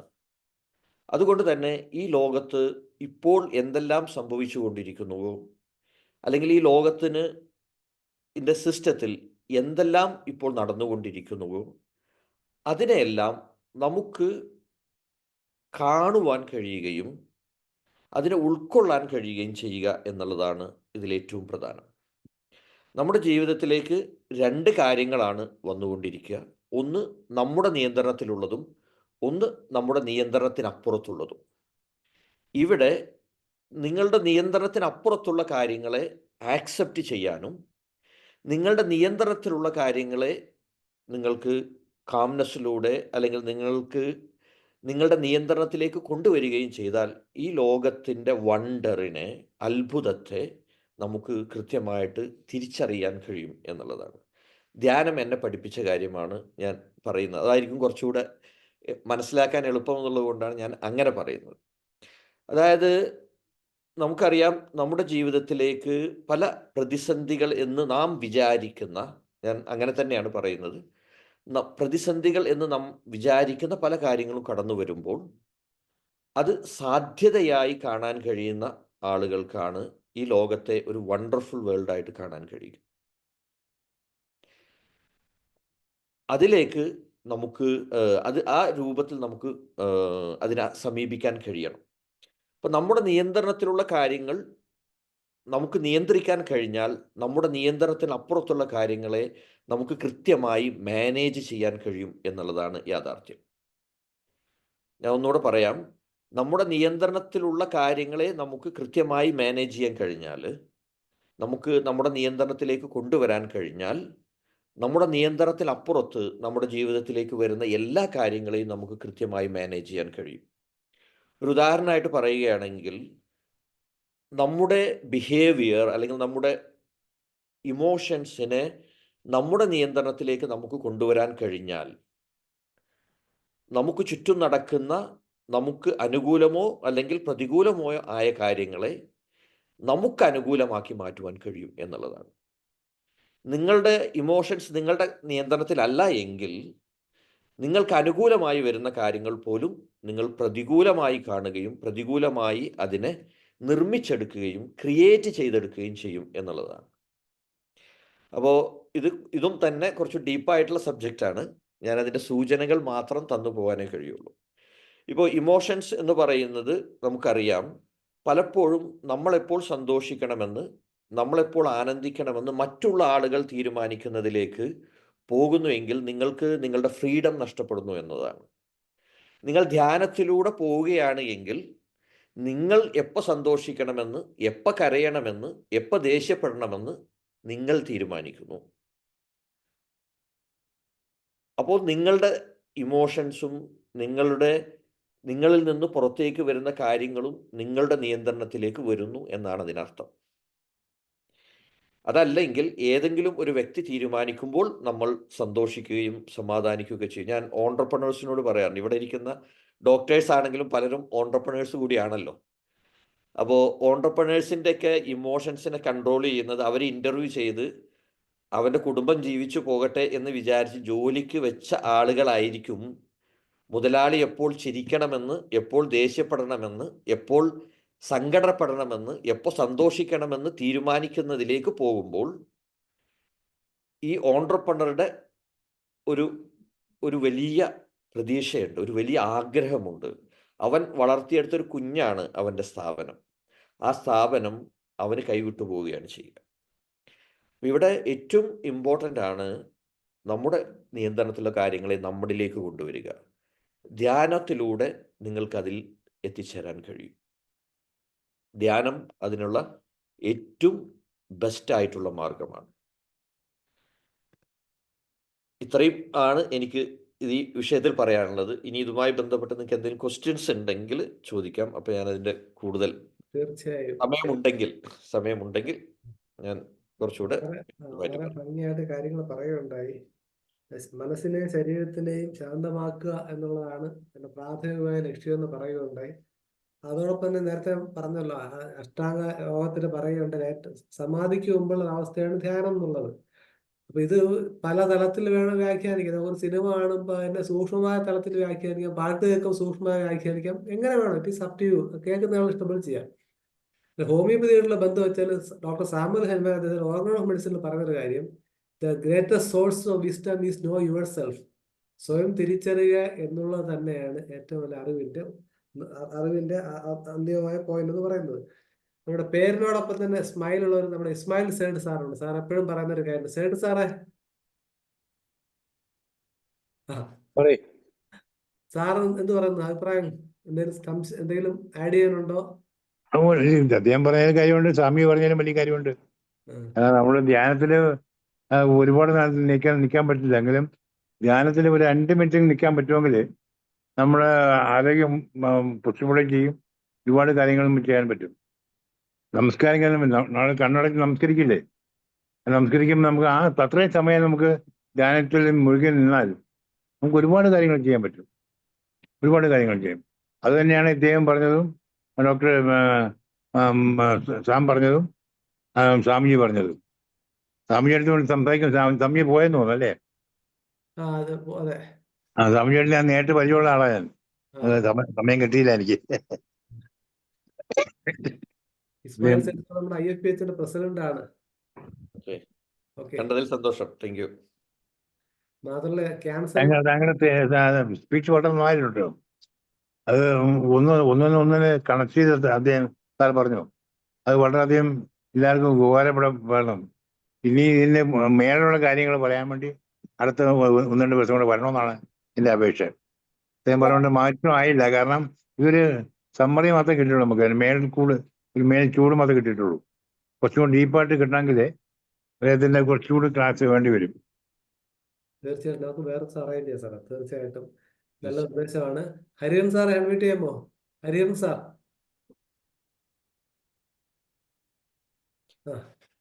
ഓക്കെ, പറയൂ സാർ. എനിക്ക് അദ്ദേഹം പറഞ്ഞത് മുഴുവനായിട്ട് മനസ്സിലായില്ല, എന്നാലും ഏതാണ്ടൊക്കെ അതിന്റെ പെരിഫറൽ ആയിട്ടെല്ലാം മനസ്സിലായെന്ന് തോന്നുന്നു. ഞാൻ ചോദിക്കുന്ന ഒരു ചോദ്യം, ഈ ധ്യാനവും കോൺസെൻട്രേഷനും ഒന്നാണോ? ധ്യാനവും കോൺസെൻട്രേഷനും ഒന്നല്ല. ധ്യാനിക്കുന്ന ആളുകൾക്ക് കോൺസെൻട്രേഷൻ കൂടുതലായിട്ട് ലഭിക്കും. ധ്യാനിക്കുമ്പോൾ നമ്മൾ എന്താണ് ധ്യാനിക്കുമ്പോൾ ചെയ്യുന്നതെന്ന് ചോദിച്ചാൽ, നമ്മൾ ഒരു പോയിന്റിലേക്ക്, അതല്ലെങ്കിൽ ഒരു ഫീലിങ്ങിലേക്കൊക്കെ നമ്മൾ ഫോക്കസ് ചെയ്യുകയാണ് ചെയ്യുക. അപ്പോൾ ധ്യാനിക്കുന്ന ആളുകൾക്ക് ഫോക്കസ് കൂടുതലായിരിക്കും, കോൺസെൻട്രേഷൻ കൂടുതലായിരിക്കും, അവർ ഇടപെടുന്ന കാര്യങ്ങളിൽ ക്ലാരിറ്റി കൂടുതലായിട്ട് അവർക്ക് ലഭിക്കും. ധ്യാനം കോൺസെൻട്രേഷൻ തുടങ്ങുമ്പോൾ എന്തുകൊണ്ട് ഒരു വ്യക്തി ഉറക്കത്തിലേക്ക് പോകുന്നു? അതായത് ഞാൻ പറഞ്ഞല്ലോ നേരത്തെ, ഈ 5 ഇന്ദ്രിയങ്ങളിലൂടെ വരുന്ന ഒഴുക്ക്, ഇൻഫോർമേഷൻ്റെ ഒഴുക്കിനെ മാനേജ് ചെയ്യാണ് നമ്മളെ ബോഡി മനസ്സും അതിലാണ് എൻഗേജ്ഡ്. നമ്മളെ എനർജിയെ അതിനു വേണ്ടി ഉപയോഗപ്പെടുത്തിക്കൊണ്ടിരിക്കുകയാണ്. അപ്പോൾ ഈ ബോഡിക്ക് ശരിക്കും എന്ത് വേണം? റെസ്റ്റ് വേണം. ഈ ബോഡി റെസ്റ്റ് എടുക്കണമെങ്കിൽ ഈ ഇന്ദ്രിയങ്ങൾ ശാന്തതയിലേക്ക് പോകണം, ഇന്ദ്രിയങ്ങളുടെ പ്രവർത്തനം നിൽക്കണം. ആ ഇന്ദ്രിയങ്ങളുടെ പ്രവർത്തനവും അതിലൂടെ നമ്മുടെ തോട്ട് പ്രോസസ്സും നിൽക്കുമ്പോഴാണ് ശരിക്കും നമുക്ക് ഉറക്കത്തിലേക്കൊക്കെ നമ്മൾ പോവുക. അപ്പോൾ ഇവിടെ അതിനനുകൂലമായൊരു സിറ്റുവേഷൻ വരികയാണ്. ആ വ്യക്തിയെ സംബന്ധിച്ചിടത്തോളം ഉറക്കം അത്യന്താപേക്ഷിതമാണ്. അതായത് അല്ലെങ്കിൽ ആ ശരീരത്തിനും മനസ്സിനും വേണ്ട ഉറക്കം അദ്ദേഹത്തിന് ലഭിക്കുന്നില്ല. അങ്ങനെയുള്ള ആളുകളാണ് ധ്യാനം തുടങ്ങുമ്പോൾ തന്നെ ഉറക്കത്തിലേക്ക് പോകുന്നത്. അപ്പോൾ അതിന് അനുകൂലമായ ഒരു സിറ്റുവേഷൻ അവിടെ വരുന്നു. ബോഡി ഇമ്മീഡിയറ്റ് ആയിട്ട് എന്ത് ചെയ്യുന്നു? അതിലേക്ക് കണക്ട് ചെയ്യുന്നു. അടുത്ത ചോദ്യം, ഈ രജസ്, തമസ്, രജസ്, സാത്വികം, ഇത് ഒരു വ്യക്തിയിൽ ഒരേ രൂപത്തിലല്ല എന്ന് ഞാൻ വിശ്വസിക്കുന്നു. അങ്ങനെയാണെങ്കിൽ ഈ ധ്യാനത്തിലുള്ള വ്യക്തിക്ക് ഈ വ്യക്തി ഏത് പൊസിഷനിൽ നിൽക്കുന്നുവോ ആ പൊസിഷനിലുമായിട്ട് മുന്നോട്ട് പോകുമ്പോൾ ഉണ്ടാകുന്ന അവസ്ഥകൾ വിവിധങ്ങളായിരിക്കും. അതിനെപ്പറ്റി താങ്കൾ ഒന്ന് വിശദീകരിക്കാമോ? സമയത്തിന് പ്രശ്നമുണ്ടേ. ഓക്കെ, ശരി. ഓക്കെ, അപ്പോൾ ഞാൻ ഒരു കാര്യം പറയാം. ഞാനിപ്പോൾ ഇവിടെ സംസാരിച്ചപ്പോൾ ഇവിടെ ഇരിക്കുന്ന ഓരോ ആളുകളും അതിനെ മനസ്സിലാക്കിയത് ഓരോ രൂപത്തിലാണ് എന്ന ബോധ്യത്തിലാണ് ഞാൻ സംസാരിക്കുന്നത്. കാരണം നമ്മളെപ്പോഴും നമ്മുടെ അനുഭവത്തിൻ്റെയും നമ്മുടെ വിജ്ഞാനത്തിൻ്റെയും അടിസ്ഥാനത്തിലാണ് ഓരോ കാര്യങ്ങളെയും നോക്കിക്കാണുന്നത്. അതിൻ്റെ അടിസ്ഥാനത്തിലാണ് ഓരോ കാര്യങ്ങളും ഫീൽ ചെയ്യുന്നതും. അപ്പോൾ ഓരോ ആളുകൾക്കും അത് വ്യത്യസ്തമായിട്ടാണ് അവർക്ക് ലഭിക്കുന്ന ഇൻഫോർമേഷനും അവർ എക്സ്പീരിയൻസ് ചെയ്യുന്ന എക്സ്പീരിയൻസും ഡിഫറെൻ്റ് ആയിട്ടാണ് ഫീൽ ചെയ്യുക. ധ്യാനിക്കുമ്പോൾ അവർക്ക് ലഭിക്കുന്ന ഏറ്റവും പ്രധാനപ്പെട്ട ഒരു കാര്യം എന്ന് പറയുന്നത് അവർക്ക് അവരുമായിട്ട് കണക്ട് ചെയ്യാൻ പറ്റുന്നു എന്നുള്ളതാണ്. അവരുമായിട്ട് സ്വന്തവുമായി കണക്ട് ചെയ്യാൻ കഴിയുമ്പോൾ അവരുടെ ആ വിജ്ഞാനത്തിൻ്റെയും അത് അനുഭവത്തിൻ്റെയും ആ ഒരു ലെവൽ കുറച്ചുകൂടെ കൂടി വരും, അല്ലെങ്കിൽ വൈബ്സ് കൂടി വന്നുകൊണ്ടിരിക്കും. ചുരുക്കി വിശദമായ ഇത്രേ പറയാൻ കഴിയും. തൽക്കാലം നമുക്ക് ഇവിടെ വിശദമായ ചർച്ച നിർത്താം. വേണ്ടതാണ്. അതെ അതുകൊണ്ട് അതെ ഞാൻ ലിമിറ്റ് ചെയ്യുക. എനിക്ക് ഫർദർ ക്വസ്റ്റ്യൻസ് ഉണ്ട്, അതിൽ ഞാൻ ലിമിറ്റ് ചെയ്യുന്നു. നമുക്ക് ഇനി നമുക്ക് വേറൊരു അവസരത്തിലാവാം. അതെ, തീർച്ചയായിട്ടും വേറൊരു അവസരത്തിലാവും. ഇതെല്ലാം ഈ പറഞ്ഞത് അനുഭവത്തിന്റെ തലങ്ങളാണല്ലോ. അപ്പോൾ വാക്കുകൾ അതെ. മതിയാകില്ല. നമുക്ക് പരിപാടി അവസാനിക്കുന്ന സമയമായി. ഡോക്ടർ മറിയാമ്മ ജോണിനെ നന്ദി പറയാൻ ക്ഷണിക്കുന്നു. Doctor Mariamma John. ഞാനൊരു കൺക്ലൂഷൻ എന്ന് പറയാം, ജസ്റ്റ് ഒരു മിനിറ്റിൽ. അതായത് പിന്നെ ഈ ഈ ഒരു കൂട്ടായ്മ ഞാൻ അതിനെ അഭിനന്ദിക്കുകയാണ്. ഈ ആൾട്ടർനേറ്റീവ് ആയിട്ടുള്ള മെഡിക്കേഷനെ ഇഷ്ടപ്പെടുന്ന ഒരാളാണ്. 10 വർഷമായിട്ട് ഒരു ഡോക്ടറെയും കാണാതെ. എനിക്ക് 8 വയസ്സുള്ള ഒരു മോനുണ്ട്. പ്രസവിച്ച അന്ന് ഹോസ്പിറ്റലിൽ നിന്ന് ഇറങ്ങിയതാണ്. ഇതുവരെ ഒരു ഡോക്ടറെ പോലും കാണാതെ തന്നെ സ്വന്തമായിട്ട് ഹെൽത്തിനെ മാനേജ് ചെയ്തു പോകുന്നൊരു ഫാമിലിയാണ്. അപ്പോൾ ഞാൻ പറയുന്നത്, അതിൻ്റെ വഴിയിൽ എനിക്ക് സഹായമായിട്ടുണ്ടായിരുന്ന ഇതിൻ്റെ രണ്ടിൻ്റെ ഇടയിലുണ്ടല്ലോ, തുടർച്ചയായി മരുന്ന് കഴിച്ചുകൊണ്ടിരിക്കുന്നതിൻ്റെയും മരുന്നില്ലാത്തയും ലൈഫിൻ്റെ ഇടയിൽ പാലമായിട്ട് സഹായകരമായിട്ട് വർത്തിച്ചിരുന്ന ഹോമിയോ ആയിരുന്നു. ആ ടൈമിൽ ഞാൻ ഹോമിയോയിലൂടെയാണ് ഈ ഒരു ഇതിലേക്ക് ട്രാൻസ്ഫോം ചെയ്തത്. അപ്പോൾ ഞാൻ അതിൻ്റെ വാഹകരായിട്ടുള്ള ആളുകളോട് അതിൻ്റെ ഒരു നന്ദി പറയാണ്. രണ്ടാമതൊരു കാര്യം കൂടി എനിക്ക് പറയാനുള്ളത്, നിങ്ങൾ ഇപ്പോൾ ഈ പ്രാക്ടീസ് ചെയ്യുന്നതിനെ വളരെ പ്രൗഡായിട്ടും അതിന് എതിരെ നടക്കുന്ന വിമർശനങ്ങളെ നിങ്ങൾക്ക് വളരാനുള്ള ഒരു സാധ്യതയായും എടുത്തുകൊണ്ട് ആളുകൾക്ക് ഏറ്റവും നല്ല ഹീലിംഗ് നൽകുവാൻ, നല്ല ഒരു ട്രീറ്റ്മെൻറ്റ് നൽകുവാനുള്ള ഒരു മാനസികമായിട്ടുള്ള ഒരു വളർച്ച നേടിയെടുക്കുക എന്നുള്ളത് വളരെ പ്രധാനമായിട്ട് എനിക്ക് തോന്നുന്നു. അപ്പോൾ അതിനുവേണ്ടി പ്രവർത്തിച്ചു കൊണ്ടിരിക്കുന്ന ഇത്രയും വലിയൊരു മിഷനെ ഞാൻ എൻ്റെ ഹൃദയത്തിൻ്റെ ഉള്ളിൽ നിന്ന് ഞാൻ അഭിനന്ദിക്കുകയാണ്. അതുപോലെ തന്നെ എനിക്കിവിടെ വരാനും നിങ്ങളെ കാണാനും കഴിഞ്ഞതിലുള്ള സന്തോഷം അറിയിക്കുന്നു. ഇവിടെ എന്നെ ക്ഷണിച്ച അതുപോലെ തന്നെ ഡോക്ടർ അജിനി, അതുപോലെ തന്നെ ഡോക്ടർ മനോജ് സാറ്, അതുപോലുള്ള ഇവിടെ സംസാരിച്ച ഓരോ വ്യക്തികളോടും എനിക്കുള്ള നന്ദി അറിയിക്കുന്നു. Thank you very much. Mariamma ഡോക്ടറെ. ഓക്കെ. എല്ലാവർക്കും നമസ്കാരം. അന്താരാഷ്ട്ര ധ്യാന ദിനം പ്രമാണിച്ച് IFPH നടത്തിയ പ്രത്യേക പരിപാടിയുടെ ഉദ്ഘാടന കർമ്മം നിർവഹിക്കുകയും ധ്യാനത്തെക്കുറിച്ച് വളരെ ആഴമായ സത്യങ്ങളെ നമുക്ക് വെളിപ്പെടുത്തി തരികയും ചെയ്ത ശാന്തിഗിരി ആശ്രമം ജനറൽ മാനേജർ സ്വാമി ഗുരുരത്നം ജ്ഞാന തമസി അവർക്ക് IFPHന്റെയും ഈ ചടങ്ങിൽ പങ്കെടുക്കുന്ന എല്ലാവരുടെയും പേരിൽ ഹൃദയപൂർവ്വം നന്ദി അറിയിക്കുന്നു. ഈ പരിപാടിയില് ധ്യാനത്തെക്കുറിച്ച് അവതരിപ്പിക്കുകയും സ്മൈൽ മെഡിറ്റേഷനെ കുറിച്ച് വിശദമാക്കുകയും ധ്യാനം സ്വന്തമായി കണക്ട് ചെയ്യുന്ന ഒരവസ്ഥയാണെന്ന് നമ്മളെ മനസ്സിലാക്കുകയും വളരെ ഗാഢമായ അനേക കാര്യങ്ങൾ നമുക്ക് പറഞ്ഞു തരികയും ചെയ്ത smile life coach Shri Anwar സാമിന് സ്നേഹപൂർവ്വം നന്ദി അറിയിക്കുകയാണ്. ഇന്നത്തെ ഈ ചടങ്ങില് ഈശ്വരഗാനം ആലപിച്ച ദേവബാലയോടുള്ള സ്നേഹവും അറിയിക്കുന്നു. ഈ പ്രത്യേക പരിപാടിയുടെ മോഡറേറ്റർ കൂടിയായ മനോജ് ഡോക്ടർക്കും സ്നേഹപൂർവ്വം നന്ദി അറിയിക്കുന്നു.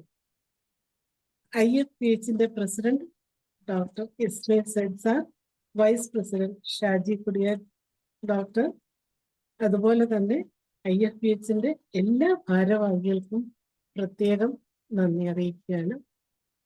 IFPHന്റെ പ്രതിദിന സൂം വെബിനാറിന് നടത്തിപ്പിനായി പ്രവർത്തിക്കുന്ന Dhanesh doctor, Hiber doctor, Anilkumar doctor എല്ലാവർക്കും പ്രത്യേകം നന്ദി അറിയിക്കുന്നു.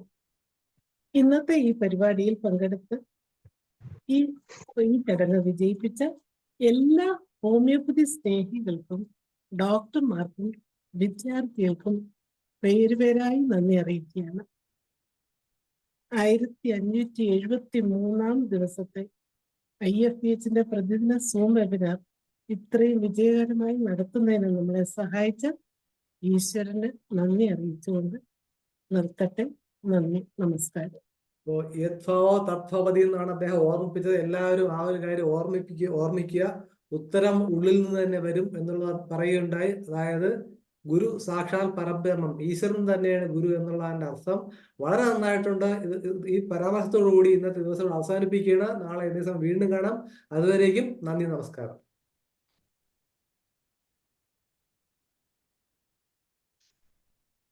Thank you.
Shaji Kudiya doctor ഇതിൽ എന്ത് ചെയ്യണം? ഹോസ്റ്റ് ഡോക്ടറാണ്.